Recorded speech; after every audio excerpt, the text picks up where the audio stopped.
In Gaza, the Israeli military has killed at least 25 Palestinians today amidst the massive nonviolent protests against the U.S. Embassy's opening in Jerusalem. Israeli soldiers are currently firing live ammunition into the crowd of tens of thousands of Palestinian protesters who've gathered in Gaza near the heavily fortified border with Israel. Al Jazeera is reporting Israeli soldiers have wounded at least 1,000 Palestinians, in addition to the 25 killed so far today. The Israeli military has also been dropping tear gas from drones over Gaza.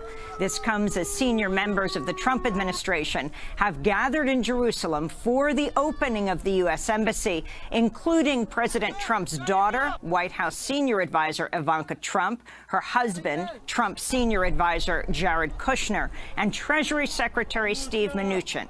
Jared Kushner, Trump's son-in-law, is expected to lay out the Trump administration's plan for Middle East peace in the coming weeks. The Trump administration's decision to move the U.S. Embassy to Jerusalem has sparked widespread international condemnation, while it's been praised by Israeli Prime Minister Benjamin Netanyahu, who spoke Sunday.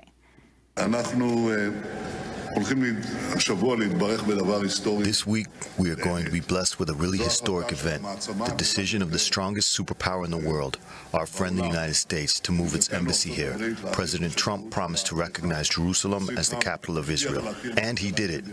He promised to move the American embassy to Israel, and he is doing it. Of course, we will all celebrate this day, a real celebration tomorrow.